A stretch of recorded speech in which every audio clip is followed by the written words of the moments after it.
présent sur l'atelier La protection, l'hébergement et le logement des personnes en situation de précarité. Donc j'ai le plaisir ce matin d'accueillir Monsieur Chris Nart, qui est président du SAMU social de Paris, donc qui va pouvoir échanger avec nous jusqu'à midi et quart à peu près.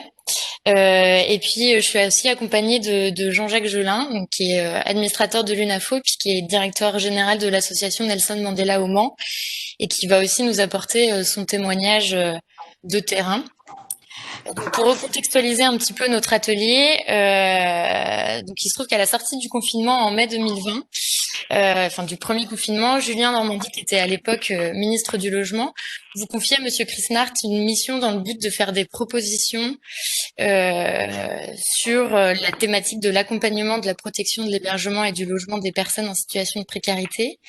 Après des échanges et des consultations et des contributions avec de nombreuses associations et têtes de réseau, notamment dans le cadre du collectif des Associations Unies, vous avez remis officiellement votre rapport à la fin de l'été à Emmanuelle Vergon, qui est donc la nouvelle ministre du Logement, et qui a souhaité donc engager de nombreux travaux sur vos propositions de travail, et puis pour concrétiser un certain nombre de propositions que vous aviez réalisées dans ce rapport.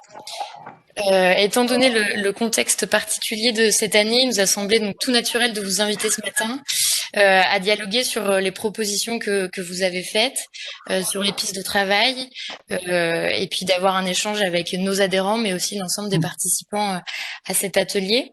Donc, je vais vous laisser la parole pour que vous puissiez peut-être présenter la méthodologie que vous avez employée pour construire ce rapport, les enseignements que vous en tirez, et puis peut-être les pistes de travail et l'agenda des prochains mois qui pourra être mis en place. Donc je vous laisse donc la parole et puis je la donnerai ensuite à Jean-Jacques Gelin, et puis ensuite la parole sera à vous tous les participants.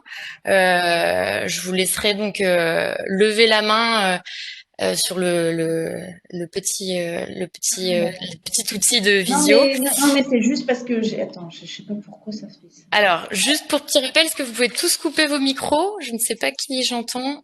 J'entends quelqu'un. Je vais essayer de le faire directement. Voilà, Monsieur Chris Nart, c'est à vous.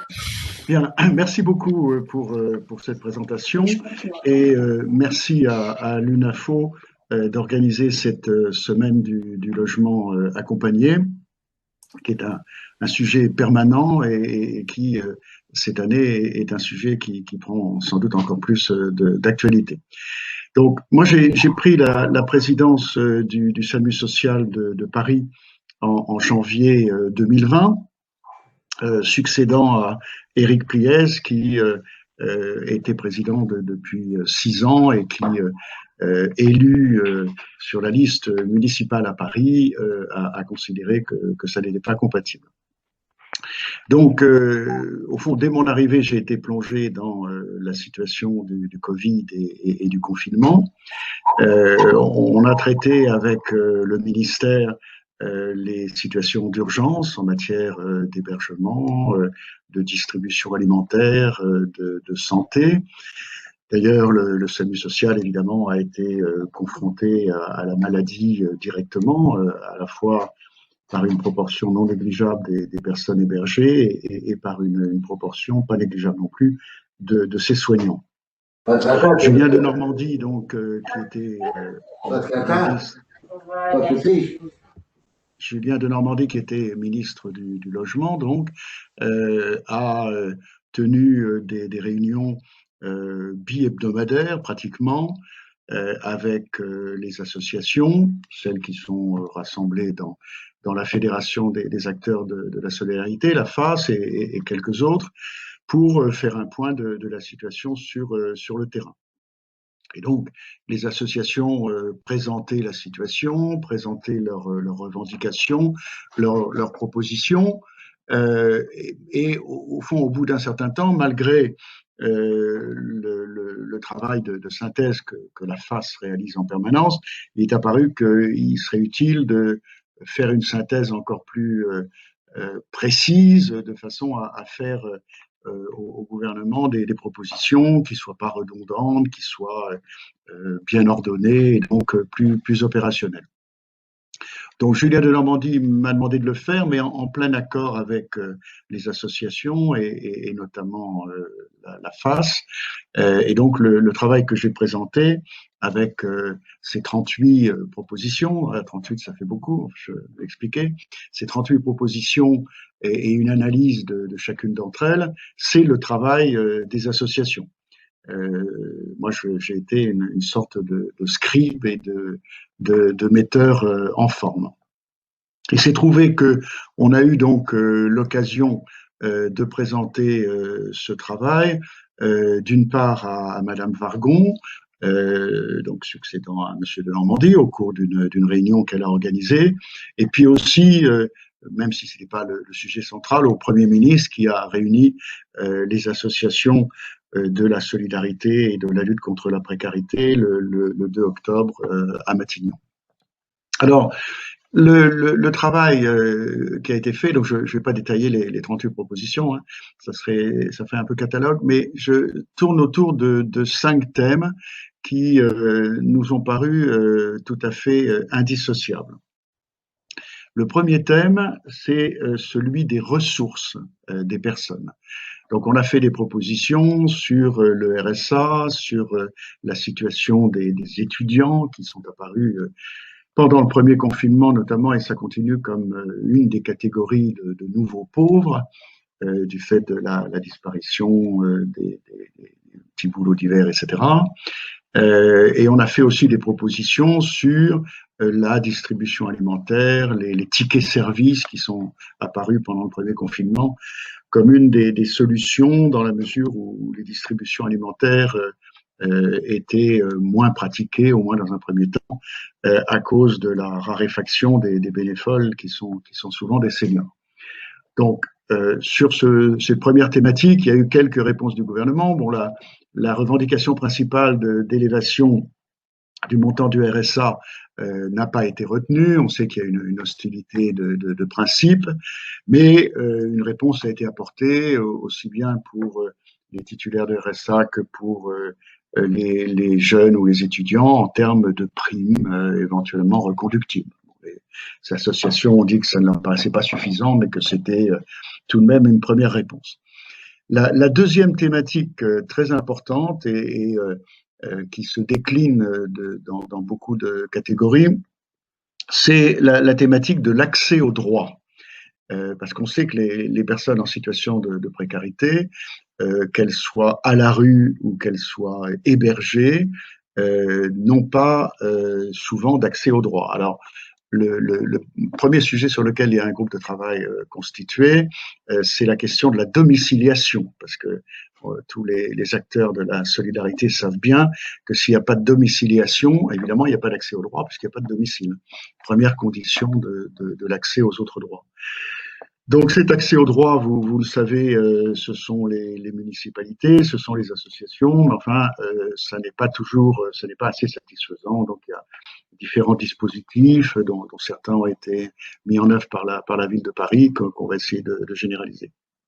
Après, il y a le droit à la santé, il y a le droit à la bancarisation, il y a le problème de l'accès au numérique, et puis il y a tout le domaine du droit des étrangers, que ce soit des demandeurs d'asile ou des personnes sans papier, puisque évidemment l'absence de droit, quel que soit le jugement qu'on porte sur les principes de la politique migratoire, les empêche d'accéder aux autres droits. Voilà. Sauf peut-être l'hébergement qui est inconditionnel. Le troisième thème, ça a été celui de l'hébergement. Donc, on a travaillé sur l'aspect quantitatif, qui est des hébergements pour tous ceux qui en ont besoin. Alors, c'est le problème du 115, hein, le SAMU social qui travaille sur Paris et en partie sur l'Île-de-France, et donc celui qui gère le 115. Qui est difficile d'accès, et une fois qu'on a fini par y accéder, en général, on a des réponses négatives, etc. Donc ça, c'est le problème des places d'hébergement. C'est la question aussi de la durée de l'hébergement, avec notamment les hébergements de nuit, qui sont de plus en plus critiquées, hein. C'est-à-dire que on accueille les personnes pour la nuit, on les remet le matin à la rue.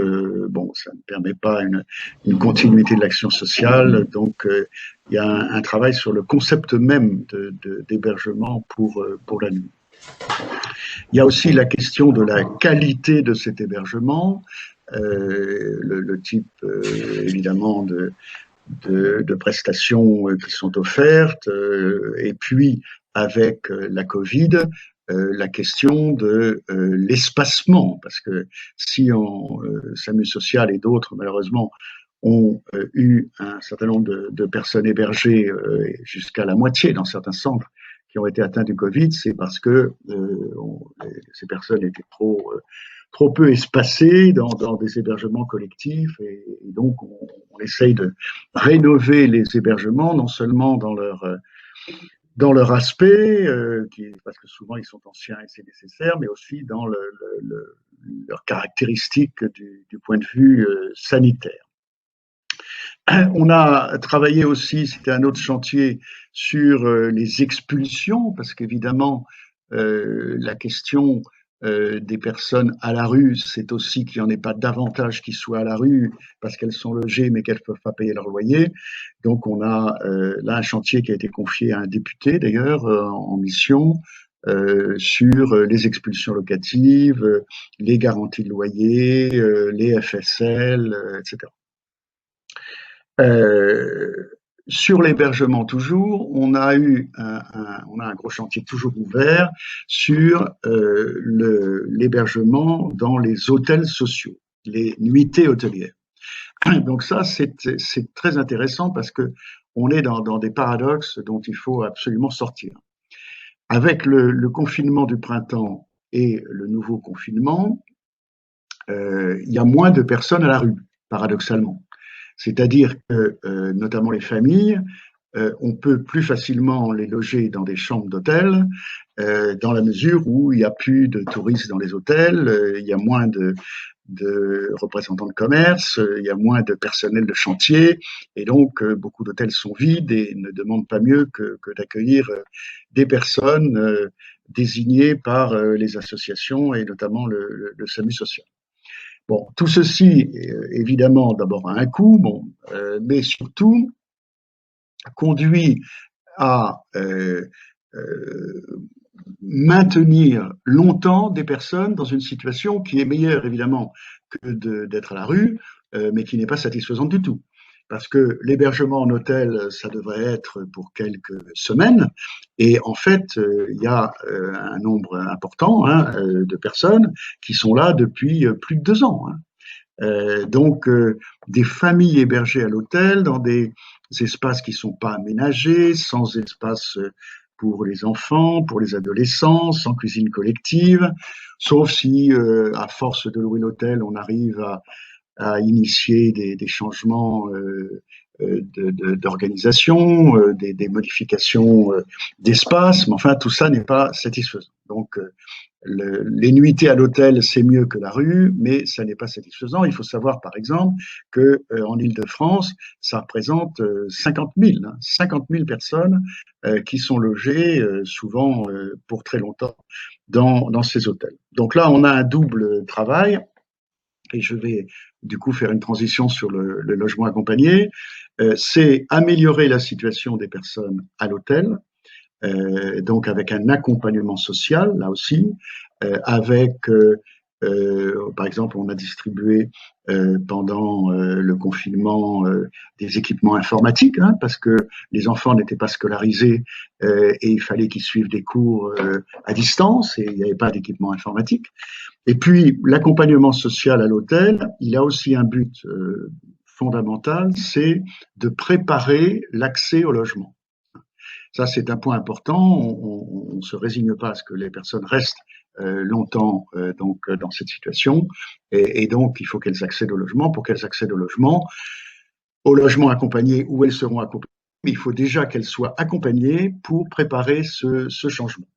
Et d'ailleurs, il y a eu un appel à un projet pour la manifestation d'intérêt, comme on dit maintenant plus exactement, que le SAMU social a remporté en Île-de-France pour l'accompagnement, pour la plateforme d'accompagnement des familles à l'hôtel.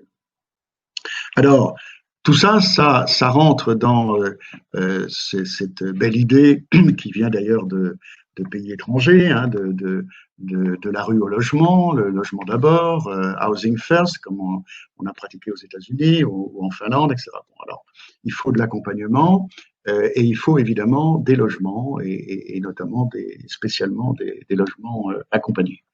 Et donc ça fait partie toute une autre partie des propositions et des réflexions, qui est comment encourager les formes de logement. Alors on sait bien au fond que une des caractéristiques du logement social en France, c'est que tout le monde est bloqué dans une case dont il devrait sortir. Donc, les personnes sont hébergées, elles devraient être dans un logement adapté. Les personnes dans les logements adaptés, certaines pourraient accéder à des logements sociaux, mais elles ne peuvent pas parce qu'il n'y en a pas assez, et ainsi de suite. Donc, il est clair, les associations l'ont souligné, je l'ai repris dans mon rapport, que l'intermédiation locative, les résidences sociales, les pensions de famille, tout ça, c'est évidemment ce qu'il faut encourager. Alors, il y a beaucoup d'acteurs, l'UNAFO les regroupe, elle se heurte à des difficultés, on va en parler.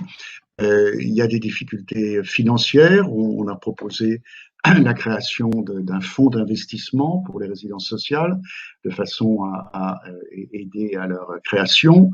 Il y a des problèmes fonciers, il n'y a pas de doute là-dessus. Et puis, il y a des problèmes que je voudrais souligner, mais surtout partager avec les personnes qui connaissent ces situations et qui sont dans ce débat, c'est les réticences de beaucoup d'élus. Nous avons donc en tant que SAMU social, avec beaucoup d'autres, nous prenons l'initiative de construire des logements accompagnés, des petites résidences, donc en banlieue parisienne ou à Paris, de petite taille pour que ça soit bien inséré dans l'environnement social, bien accepté par les municipalités. Dans certains cas, ça fonctionne bien. On va inaugurer, si on peut encore inaugurer avec la situation sanitaire, un groupe d'une vingtaine de logements pour des mères, des familles monoparentales, des mères accompagnées de leurs enfants, dans une commune de la première couronne. Le maire nous a beaucoup aidés, tout ça fonctionne très bien. En revanche, dans d'autres communes, on a monté des projets tout aussi raisonnables, et c'est une guérilla avec les municipalités pour obtenir le permis de construire, au motif plus ou moins avoué que ça va rompre l'équilibre sociologique et donc électoral, je suppose, du quartier et de la commune considérée, ce qui n'est pas raisonnable. Donc, on essaye de travailler à différents niveaux, là aussi, de responsables politiques pour soit agir par conviction, soit envisager des dispositifs légaux pour contraindre, pour permettre, quand les projets sont de qualité, leur insertion dans le tissu urbain. Il y a aussi des pistes sur le logement diffus avec accompagnement social.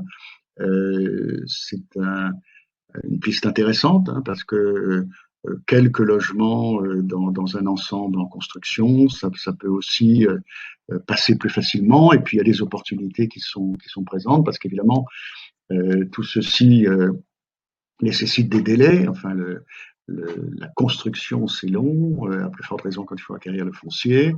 Et donc, s'il y a une construction qui est prête, qui est ouverte, c'est peut-être plus facile de prendre quelques logements et d'y mettre des personnes en situation de précarité. Donc, c'est un dispositif, des propositions qui ne sont pas d'ailleurs nouvelles, hein, les associations les portaient depuis longtemps, mais enfin là c'est un ensemble. On peut pointer les avancées. Le ministère du Logement est très actif. Hein, les groupes de travail sont en cours de constitution. Certaines thématiques ont déjà été prises en œuvre. La délégation à la lutte contre la pauvreté de Marine Chanté y travaille beaucoup. Voilà, donc c'est un programme ambitieux, mais sur lequel il faut absolument avancer pour qu'il y ait moins de personnes à la rue, premier objectif, alors même que la crise économique et sociale pourrait en augmenter le nombre, qu'il y ait moins de personnes qui soient en hébergement de mauvaise qualité et pour de longs mois ou de longues années, alors que l'hébergement, par définition, ça devrait être pour quelques mois, et pour que on arrive à développer cette solution du logement adapté, du logement accompagné, avec accompagnement social, qui est la solution. Un dernier point, on parle beaucoup d'accompagnement social à différents niveaux. Je voudrais partager avec vous la difficulté qu'on rencontre et que beaucoup d'associations m'ont dit rencontrer, qui est le recrutement des travailleurs sociaux. Les instituts de formation ne font pas le plein. Il y a une difficulté qui peut être liée à la rémunération, qui peut être liée un peu à l'identité du métier. Il y avait eu des assises ou des états généraux, je crois, en 2018 du travail social. Il y avait un certain nombre de constatations, de recommandations. Enfin, nous sommes affrontés à cette double difficulté de recrutement, les travailleurs sociaux et puis les soignants, parce qu'avec la Ségur de la santé, la situation s'est améliorée pour les soignants dans les hôpitaux et les EHPAD, mais nos soignants, par exemple au SAMU social, qui font un travail assez voisin, notamment dans les établissements médicalisés, n'en bénéficient pas. Donc, dans une situation de pénurie de médecins et de tension sur les infirmières, évidemment, on ne peut pas leur reprocher, ils ont tendance à aller ailleurs. Voilà le panorama que je peux faire peut-être pour maintenant, et ça m'intéresse beaucoup, alors entendre les réactions de terrain et pour qu'on améliore peut-être nos propositions et qu'on travaille avec vous dans la durée. Voilà. Merci de m'avoir écouté. Merci beaucoup pour cette présentation. Donc effectivement, nous à l'UNAFO, forcément, on croit beaucoup en l'utilité sociale du logement accompagné et on essaye de montrer aussi, de valoriser ce que font nos adhérents tous les jours. C'est vrai que les difficultés que vous avez soulignées dans le développement de logements accompagnés, que ce soit au niveau du foncier, du financement, mais aussi sur la réticence des élus à valider ce type de projet, c'est des difficultés qui sont souvent remontées par nos adhérents. Je vais laisser la parole à Jean-Jacques Gelin, qui est donc directeur général d'une association au Mans, qui est donc adhérente à l'UNAFO et qui gère de nombreux dispositifs de logement accompagné, qui va pouvoir un peu nous apporter son éclairage, et puis ensuite on donnera la parole aux participants pour qu'ils puissent échanger avec vous. Oui, bonjour à toutes et à tous. C'est vrai que la première chose, je vais retenir un peu ce que Pauline a dit, c'est que le logement accompagné, pour moi, est un maillon essentiel du logement d'abord. Et que dans votre rapport, que j'ai lu, trouvé dans les 7 thématiques que vous avez présentées. Alors, si je peux dire une petite expérience sur la Sarthe, en fait, j'ai bien entendu, c'est vrai qu'au départ, en 2006, les services de l'État, on avait beaucoup de gens à l'hôtel et se sont dit que la réduction des coûts hôteliers, en prenant des logements dans le diffus, permet de financer l'accompagnement social. Et donc en 2006, on a démarré avec 6 appartements pour famille. Et actuellement, en plus, grâce à l'AMI, on est à 80 logements de familles qui sont quasiment sans ressources, alors qu'on est dans les gens qui sont régularisés. Et donc en fait, depuis 2006, on pratique ce logement diffus pour 80 familles. Et dans le cadre de l'AMI, on a aussi fait la même chose pour les logements des jeunes qui sont sans ressources. Et donc là, ça nous a permis un coup de boost, l'AMI 1, en fait, de pouvoir faire de l'accompagnement directement dans le logement. On se surtout là actuellement on s'en est aperçu, hein, je veux dire, de loger les gens dans de bonnes conditions, leur amène aussi un objectif ou des projets plus importants. D'ailleurs, dans ce cadre-là, alors après, je ne sais pas comment ça sera fait parce que c'était une demande, en fait, l'avantage de l'AMI en Sarthe, l'AMI 1, c'est qu'en fait, c'était un projet commun entre le conseil départemental et la DDCS, les services de l'État. Donc, ce qui permet, entre autres, sur les jeunes, actuellement, on a 30 places jeunes dans le cadre de l'AMI, pour des jeunes sortant d'ASE à 18 ans sans ressources. Et on s'aperçoit que de donner un toit à un jeune, eh ben, souvent, ça procure de l'emploi derrière. Donc là-dessus, il y a un rapport. Hein, les services du département de la Sarthe avaient demandé à l'ANSA de faire un rapport sur de 18 mois. Là, hein. En fait, on a suivi un certain nombre de familles et de jeunes de 18 mois. Donc là, on attend un peu la diffusion. Hein, mais on s'aperçoit tout de suite que de redonner un logement décent, c'est-à-dire que pour une famille, c'est un logement qui correspond à la taille familiale, ou un jeune, un logement aussi décent, permet le retour à l'emploi, l'accès aux droits. Et là, on retrouve bien les thématiques que vous avez évoquées, hein, c'est-à-dire l'accès aux droits, le travail, parce que l'accompagnement dans le logement est primordial. Donc voilà un peu ce que je voulais dire hein, pour laisser aussi la parole à d'autres expériences. Le recrutement de travailleurs sociaux, on a les mêmes soucis, hein, pour être clair. Actuellement, on a un gros souci pour recruter des travailleurs sociaux. Voilà, c'était l'expérience qu'on a en Sarthe. Alors c'est vrai que la différence peut-être de certaines régions, c'est qu'au moins maintenant, mais on a eu une période aussi où le logement était un peu plus détendu et on s'aperçoit que c'est intéressant. Je rappelle que tous les projets que l'on a, nous, en fait, sont validés résidence sociale et que l'objectif étant bien de les sortir vers le logement autonome, et c'est bien inscrit en gros dans les projets sociaux, que l'objectif de ces logements accompagnés, l'objectif est bien d'avoir un logement autonome et de pouvoir vivre sa vie de citoyen comme tout le monde. Donc voilà rapidement, parce que le temps va être un peu court, et que vu le nombre de personnes, donc voilà, l'expérience. Mais je suis dans votre rapport, j'ai bien retrouvé les problématiques qu'on retrouvait nous sur le logement accompagné. Merci Jean-Jacques. Ah si, j'avais juste une question, parce que je l'avais marqué en fait, c'était par rapport à cette notion de RSA jeune. J'espère qu'on aura une grosse étude là-dessus et que le RSA sera vraiment couplé avec l'emploi pour pas fabriquer, je veux dire, ou mettre des gens dans un tuyau qui pourraient pas en sortir. Voilà. D'où l'avantage de la garantie jeune plutôt, qui est liée aux missions locales, pour que ça soit tout ça couplé avec un emploi.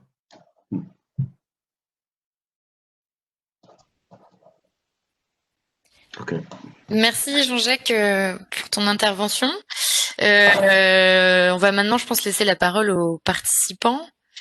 Vous soulignez dans votre rapport effectivement un certain nombre d'expériences qui portent sur des formes de décloisonnement et je pense notamment au fait que la résidence sociale effectivement peut être un outil relativement souple et envisager effectivement des personnes qui seraient logées au sein effectivement de résidences sociales mais qui pourraient avoir des accompagnements de nature diverse, notamment de type CHRS. Savez-vous si des expérimentations de ce type-là ont été montées? Et globalement, ça a été souligné dans la conférence précédente avec Cynthia Fleury et Arnaud Richard, de même que par la ministre hier, les questions de décloisonnement, le système de silo est un point qui est essentiellement important. Quel retour avez-vous eu des associations et quelles sont les réflexions en la matière? Merci. Oui, il y a en effet ces questions qui sont posées. Je ne crois pas qu'il y ait d'expérimentation résidence sociale, CHRS, ce qui serait un cas particulier ou un premier décloisonnement. Après, sur le décloisonnement, ce sont des réflexions aussi qui sont liées à la tarification, parce que les prix de journée sont différents. Je crois qu'il y a un besoin d'harmonisation. C'est lié aussi à la question de la prise en compte de ces réalisations dans la loi SRU. C'est un point important dans les réticences exprimées des maires qui, même s'ils ne sont pas partisans des pauvres chez les voisins et aucun chez moi, disent oui, mais tout de même, il y a des charges du fait de la scolarisation, etc. Et une partie de ces hébergements ne relève pas, à la différence des CHRS, de notre quotité de logements sociaux imposés par la loi SRU. Donc ça, c'est aussi une harmonisation législative nécessaire. Comme je le disais aussi tout à l'heure, il y a une question sur les accueils de jour et les accueils de nuit. Beaucoup pensent qu'il faut une plus grande continuité et qu'au fond, aucun des deux n'est vraiment satisfaisant. Qu'il faudrait des accueils de rattachement où les personnes pourraient passer plusieurs nuits au minimum, et pas une seule. Les accueils de jour eux-mêmes, est-ce que ça doit être simplement des accueils de jour ou est-ce que ça doit être des haltes de jour dans des établissements à vocation plus large? La FAS réfléchit sur ce sujet. On doit en effet monter aussi un groupe de travail avec la DIAL sur toutes ces questions. Alors, c'est vrai aussi, hein, c'est une réalité que tout le monde est un peu débordé, y compris les directions du ministère qui ont à faire face au quotidien, comme les préfectures, hein, de trouver des places, de reloger, etc. Bon, mais je peux penser que les multiples catégories du Code de la construction et du Code de l'action sociale ont un peu fait leur temps et qu'il faut remettre l'ensemble à plat.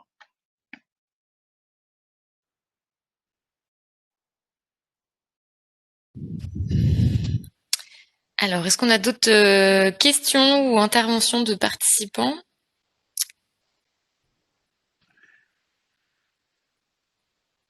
Est-ce que je peux en poser une à Monsieur Heulin? À Monsieur Gelin, oui, allez-y, Oui, bien sûr. oui. Non, juste pour relancer, c'est de savoir au fond, au plan du financement des résidences sociales, quelles difficultés rencontre son association, ou est-ce qu'il y a des dispositifs nouveaux, des modifications législatives qui lui sembleraient permettre plus facilement la construction de résidences sociales? Bah, je vais dire, si on parle de la base qui est le logement accompagné, dans le mot, il y a le logement. Donc déjà, il faut effectivement, vis-à-vis des municipalités, euh, comment ça s'appelle, au niveau des municipalités, leur expliquer notre travail. Je pense que ça, c'est un point important. On a eu un développement en zone rurale, sur 3 zones rurales de la Sarthe. Et effectivement, c'est un passage obligé avec les maires pour pouvoir leur expliquer notre travail du logement accompagné. Et il y a le logement déjà. Je suis d'accord avec vous aussi sur la partie. Il faut savoir que sur la loi SRU et le nombre de logements pour les offices HLM, les résidences sociales et les foyers ne sont pas comptés dedans. Ça, c'est un gros problème. Et la deuxième chose, il y a le mot accompagner. Et ben accompagner, ce qu'il faut, c'est financer des travailleurs sociaux, hein. C'est-à-dire, quand on monte un budget, il y a cette partie gestion locative où je pense que les adhérents du NAFO sont des très bons professionnels parce que c'est notre métier, la gestion locative. Et quand on rajoute le mot accompagner, eh ben, il faut des travailleurs sociaux et un travailleur social, ça a un coût. Et donc, c'est de travailler avec les services de l'État en leur disant, si on prend un certain nombre de logements, nous actuellement, pour donner un exemple, un travailleur social suit 20 familles, et ben, ça a un coût de structure. Et est-ce que les services de l'État, au vu des résultats que l'on a, sont prêts à suivre? Moi, je pense que c'est le point crucial, c'est de dire, ben, si on met logement accompagné, ben, l'accompagnement, c'est du travailleur social qu'il faut financer. Ouais, merci, je suis d'accord. Moi, je voudrais juste revenir là, parce que j'avais vu dans votre rapport, là, tout à l'heure, je vous en ai évoqué un peu, c'était l'histoire du RSA jeune. C'est quelque chose qui m'inquiète et je suis content qu'on en parle, parce qu'il y a des jeunes sans ressources et ça me semble important, hein. Mais je veux dire, quelle forme vous pensez qu'il pourrait avoir du RSA complet. Oui. Moi, je suis d'accord avec vous. Enfin, toute la réflexion sur le RSA, elle est partie d'une revendication de revalorisation du RSA. Hein. C'est un débat qui est en partie idéologique. L'exécutif ne le veut pas parce que il faut maintenir une incitation au travail, etc. Les associations disent ça n'a pas été revalorisé depuis je ne sais pas combien d'années, c'est pas possible, etc. Bon, donc il y a eu une bataille frontale là-dessus. Après, il y a eu la question des jeunes en situation de pauvreté. Donc, ils ne remplissent pas les conditions du RSA parce qu'ils n'ont pas travaillé. Et même chose pour les étudiants. Alors, je crois que c'est ça qui a suscité la revendication de RSA jeune. Mais par définition, je crois que ça peut pas être le modèle RSA, puisque le modèle RSA, il est lié directement au fait d'avoir eu une activité professionnelle et que les jeunes ne l'ont pas encore eu. Enfin, me semble. Bon, donc moi, enfin, il y a une première réponse qui a été donnée, qui sont ces primes, mais ça, les primes, c'est temporaire. Je n'ai pas d'idée, sinon que il faut éviter le basculement des jeunes en situation de précarité. Donc, il faut un minimum des ressources. Alors, on retombe aussi sur un autre débat, hein, qui est le débat sur le revenu universel, le minimum de ressources, etc. Il y a un minimum vieillesse, est-ce qu'il doit y avoir un minimum jeune? Je ne sais pas. Enfin, je crois que le point sur lequel il faut rester vigilant, c'est attention, il y a des jeunes qui sont dans la pire situation parce qu'ils passent au travers de tous les minima sociaux, les régimes d'aide, les filets de protection.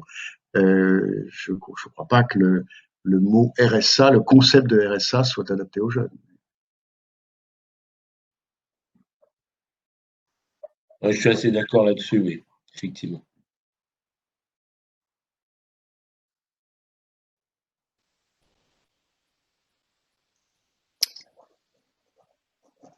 Monsieur Chrisnart, est-ce que vous avez d'autres questions à poser aux participants, peut-être sur des points où vous aimeriez avoir leur avis ou un éclairage? Comme je ne sais pas qui sont les participants, j'ai du mal à leur. Non, moi je suis preneur des interrogations du terrain, quoi, hein, des expériences concrètes.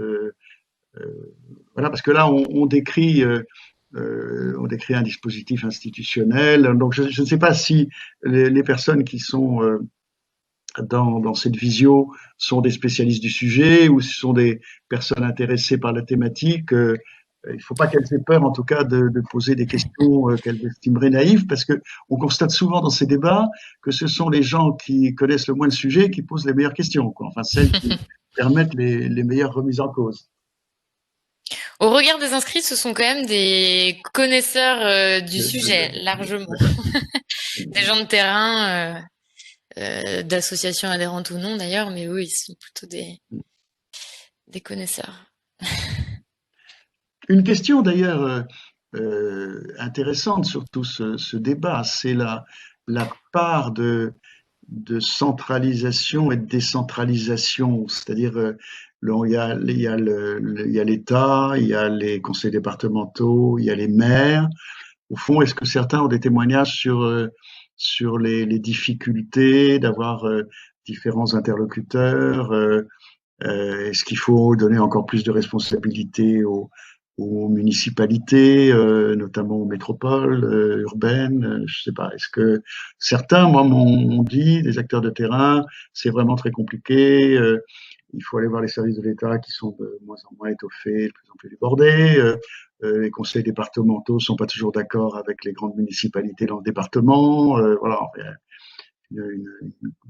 Est-ce qu'il y a des clarifications institutionnelles? Un des points de mon rapport que je n'ai pas développé parce que c'est pas central dans votre semaine, c'est la gouvernance des SIAO. C'est un point important. Hein. Les associations, par exemple à Paris-Île-de-France, c'est un gros débat. Hein. Est-ce qu'on reste sur une structure départementale? Est-ce que on donne un rôle à la métropole? Est-ce qu'on donne un rôle à la région? Est-ce que dans la gestion des 115, on met les bailleurs sociaux qui sont pas tellement dans tout ce dispositif? Voilà. Enfin, c'est normal qu'il y ait un tas d'interlocuteurs. Est-ce que sur le terrain, des clarifications sont demandées? Le discours général, c'est la décentralisation, c'est une idée formidable, mais dans la pratique, c'est un peu compliqué. Est-ce que sur nos sujets de logement accompagné, on le sent beaucoup? Ça laisse une info. Alors, je voulais pas. J'avais demandé à prendre la parole avant votre intervention, mais Christophe. Petite rectification concernant la loi SRU en résidence sociale, on est bien sur la loi SRU, contrairement aux anciens foyers sur lesquels on était à 3 chambres en règle générale ou 3 places pour 1. Donc de ce point de vue, pour moi, il n'y a pas de souci. Un point qu'on n'a pas évoqué dans l'échange porte sur la question de l'aide à la gestion locative sociale. Cette aide, effectivement, sur laquelle l'UNAFO souligne, selon nous, la nécessité d'une revalorisation, d'une meilleure prise en compte. C'est vrai que dans les dispositifs résidence sociale, l'accompagnement social n'est pas obligatoire pour toutes les personnes. Il y a des personnes qui ont suffisamment d'autonomie, effectivement, pour régler leur propre démarche, etc. Mais l'aide à la gestion locative sociale permet une bonne coordination et d'orienter les personnes, souvent avec une bonne économie de moyens. Donc, de ce point de vue, pour nous, c'est un point indispensable. Effectivement, dans le rapport, il y a un peu d'ambiguïté, me semble-t-il, entre les questions d'accompagnement social et les questions, effectivement, de gestion locative sociale. Quant à la question de la décentralisation que vous évoquiez, et si vous, par contre, je souhaiterais que vous répondiez plutôt sur la question sociale. Sur les questions de décentralisation, on évoquait la question des jeunes. Il y a la possibilité, effectivement, pour les conseils départementaux d'accompagner les jeunes après notamment effectivement les sortants de l'ASE à leur majorité.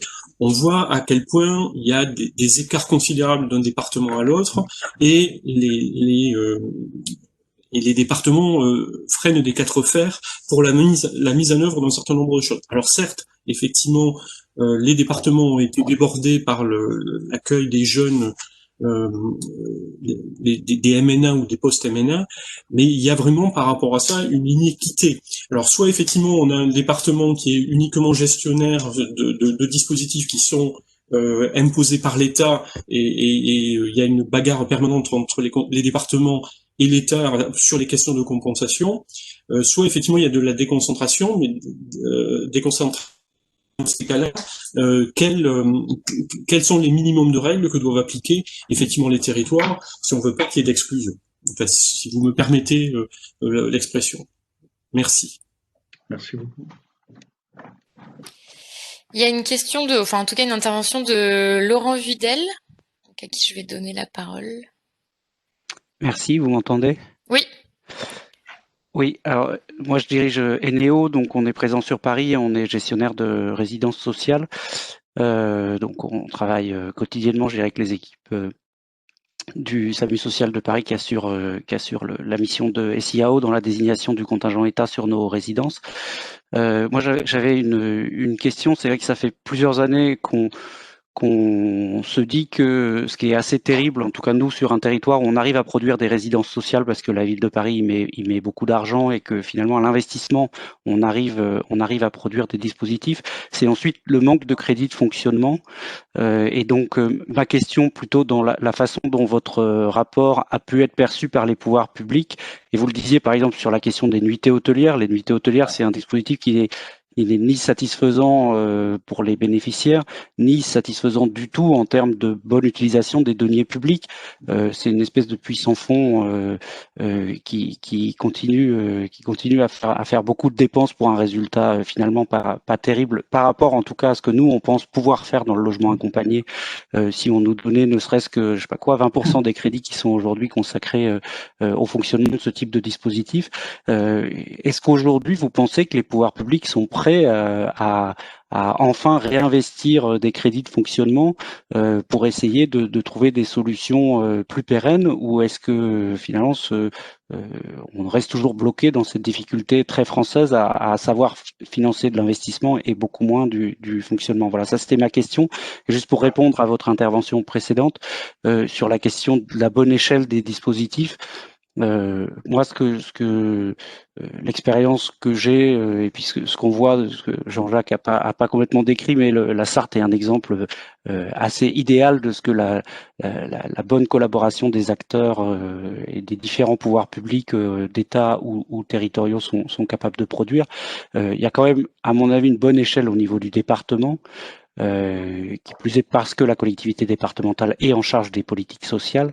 Et moi, en tout cas, dans les récentes démarches de territorialisation là, de l'AMI Logement d'abord, etc. Moi, je pense, et c'est ce qu'on propose à la ville de Paris qui vient de lancer également cette démarche Logement d'abord, c'est de retrouver plus de pilotage au niveau du département. Et en tout cas, nous, pour le logement accompagné, on considère que ça nous ferait du bien d'avoir un dispositif de pilotage à l'échelle départementale de l'ensemble des résidences sociales du département de Paris, dispositif qui n'existe pas aujourd'hui et qu'on appelle de nos voeux depuis 2 ou 3 ans sans succès. Oui, merci de votre intervention. Je suis d'accord sur le deuxième point pleinement, donc je n'ai rien à ajouter. Sur le premier, oui, je crois que les pouvoirs publics sont conscients que, au lieu d'alimenter, comme vous dites, le puissant fond des nuitées hôtelières, qui fait d'ailleurs l'objet régulièrement d'observations défavorables de la Cour des comptes, et qui est difficile à financer en cette fin d'année, parce que évidemment dans les budgets 2020, personne n'avait imaginé qu'il y aurait autant de nuitées hôtelières. Donc au lieu de ce financement, il vaut mieux financer l'investissement et aider au fonctionnement des résidences sociales. La difficulté, c'est qu'au fond, l'équation on va dépenser moins d'argent pour les nuitées hôtelières et plus d'argent pour les résidences sociales, ça c'est bien, ça se vend bien. Sauf que pendant une certaine période, c'est les deux qu'il faut faire. C'est-à-dire qu'en attendant que les résidences sociales puissent accueillir, il faut financer encore plus de nuitées hôtelières. Voilà. Donc, nous poussons beaucoup, et je crois que la ministre du Logement y pousse aussi, dans le contexte que vous connaissez, c'est-à-dire, comment je peux dire, le prix ne compte pas, mais on commence à faire quand même des calculs sur la dette future et comment on la remboursera. Il faut inciter à faire les deux, c'est-à-dire pendant encore, je le crains, je ne sais pas ce qu'on peut dire, moi, 3 ans minimum, 3 à 5 ans. Il va falloir financer beaucoup de nuitées et en même temps faire un effort pour que, à moyen terme, les résidences sociales prennent le relais, tout en finançant aussi l'accompagnement social pour préparer les personnes qui sont en hôtel depuis plusieurs années à être en résidence sociale, ce qui n'est pas du tout la même chose, même avec l'accompagnement en résidence sociale. Je suis d'accord, c'est ce saut qu'il faut faire. Il y a d'autres domaines d'ailleurs, hein, où on a le même phénomène, la difficulté de passer d'un système à un autre, parce qu'il faut faire les deux types de dépenses pendant la période transitoire. J'ai une question sur le chat de bénévoles qui sont bénévoles donc dans l'aide alimentaire et qui sont souvent sollicités par des assistants sociaux sur des personnes pour accompagner ou en tout cas aider des personnes qui sont hébergées à l'hôtel. Et donc elle pointe le fait que les personnes sont souvent baladées entre guillemets d'hôtel en hôtel, très éloignées géographiquement, ce qui va à l'encontre d'un accompagnement efficace et sur le moyen terme en tout cas. Et elle demande comment ça fonctionne et comment on pourrait améliorer ce dispositif. Oui. Alors c'est en effet un des inconvénients du système hôtelier. C'est-à-dire que ces hôtels, on les loue, hein, et donc on les loue pour une certaine durée.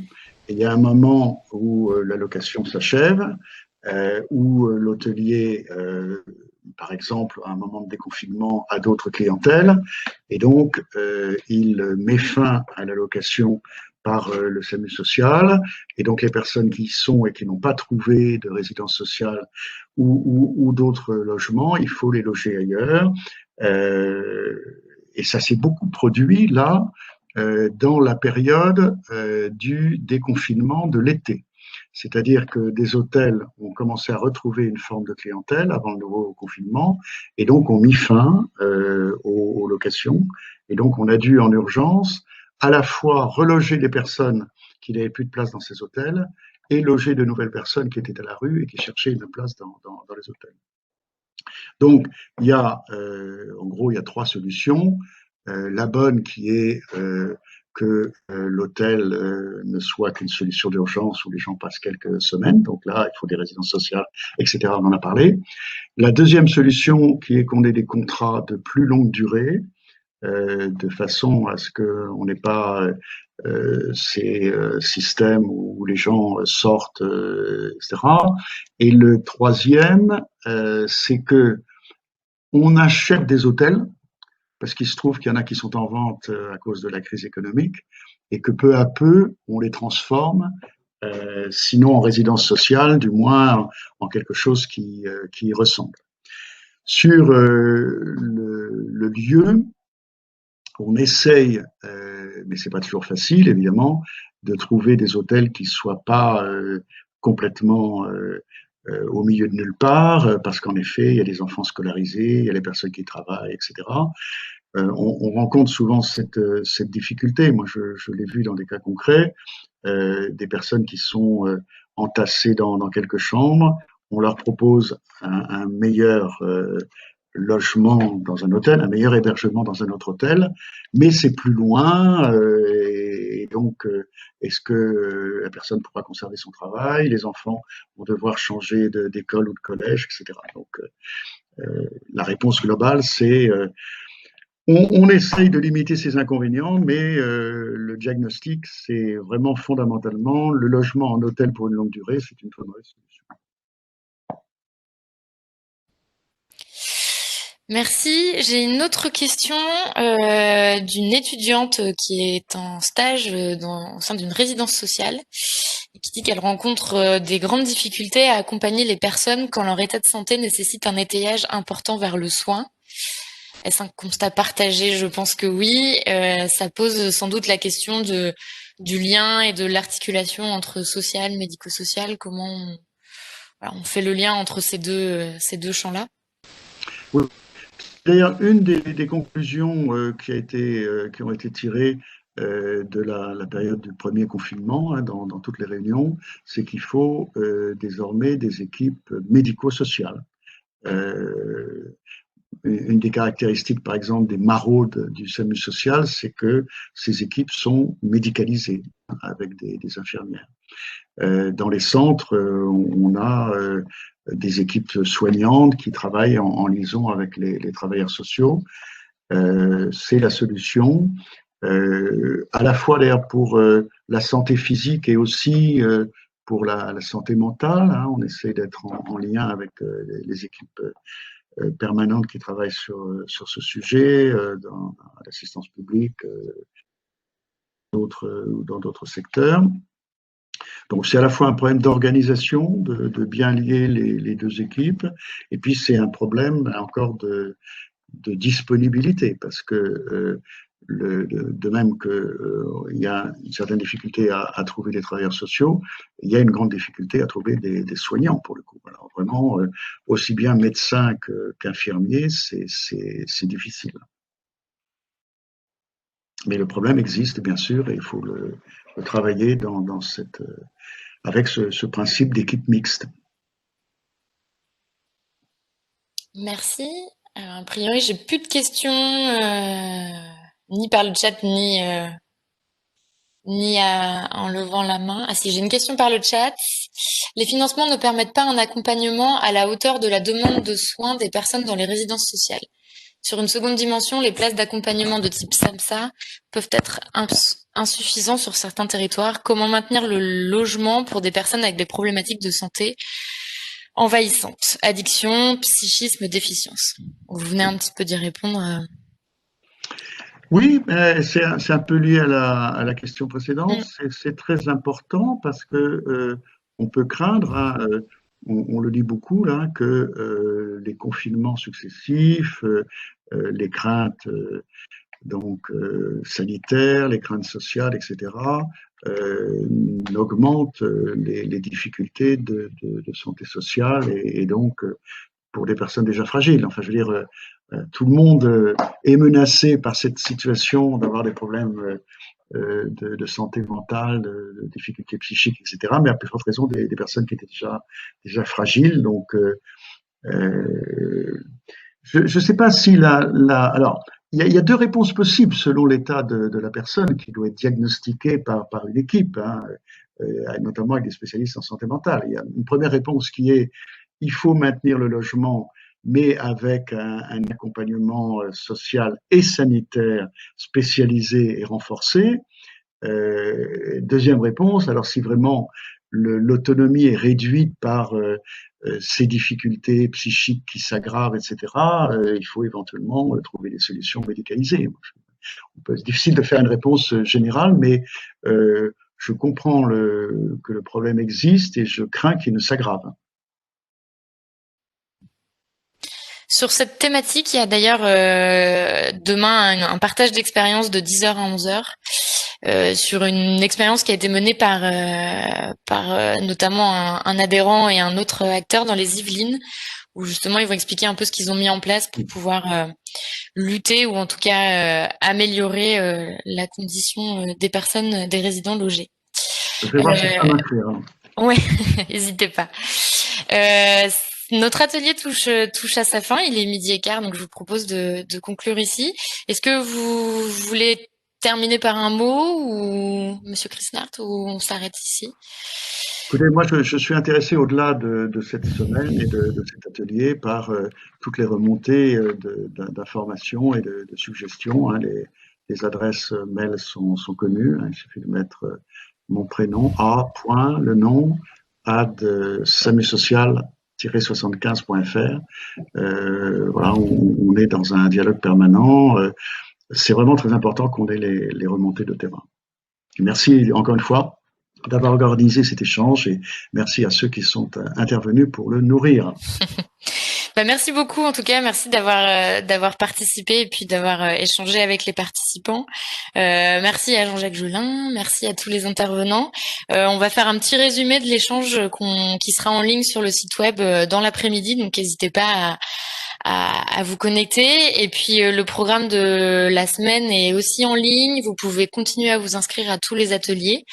Voilà, donc il y a un programme divers et varié, donc n'hésitez pas à aller voir le programme. Merci encore à tous. Je vous souhaite une bonne fin de journée et puis à bientôt. Merci pour l'animation. Au revoir. Au revoir.